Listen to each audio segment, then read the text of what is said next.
ప్రభువా, ఈ రాత్రి మాతో మాట్లాడు నాయన. తండ్రి, ఈ రాత్రి మాతో మాట్లాడు ప్రభువా. విశ్వాసముతో దేవుని పాదాల దగ్గర మనం మొరపెట్టుకుందామా. నమ్మదగిన దేవుడు ఆయన, కార్యము చేయాలి. ఆయన కార్యము చేసే దేవుడు. వాక్యోపదేశం కోసం అందరం ఎదురు చూద్దాం.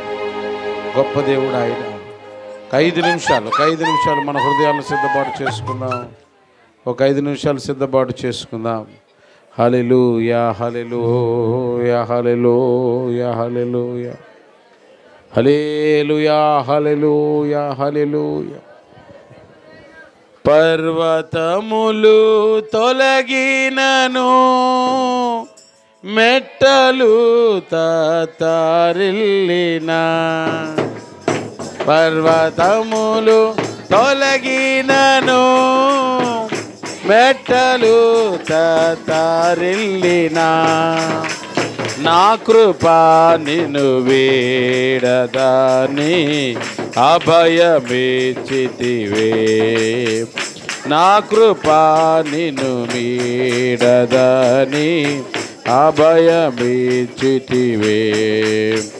శాశ్వతమైనది నీవు నా ఎడ చూపిన కృప, అనుక్షణం నన్ను కను పాపవలే, అనుక్షణం నన్ను కను పాపవలే కాచిన కృప శాశ్వతమైనది. పాడదాం.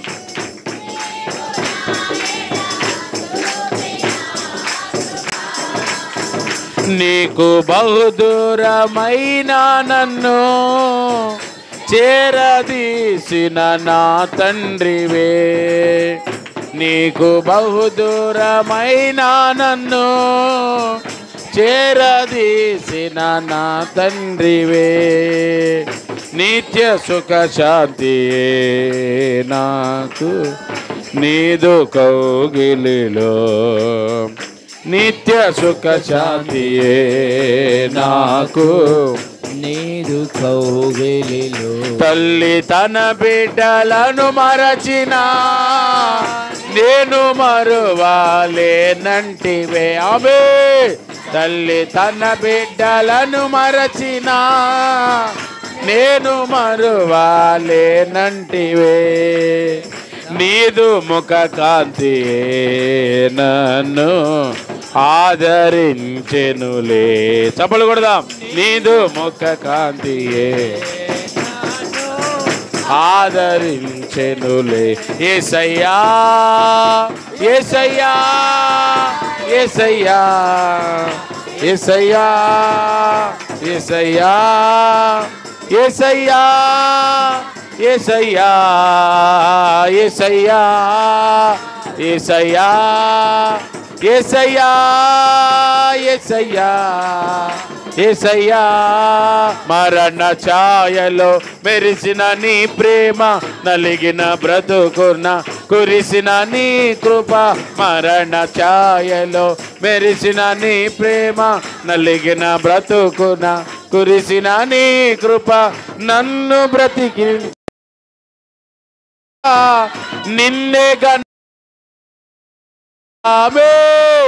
నన్ను బలపరచెనయ్యా, నిన్నే గణపరతునయ్యా. యేసయ్యా, యేసయ్యా, స్తోత్రం. గోరి యేసయ్యా, యేసయ్యా, యేసయ్యా, యేసయ్యా, యేసయ్యా, యేసయ్యా, యేసయ్యా, యేసయ్యా, యేసయ్యా. గోరి యేసయ్యా. కొండలలో లోయలలో అడవులలో ఎడారులలో, కొండలలో లోయలలో అడవులలో ఎడారులలో నన్ను గమనించినావా, నన్ను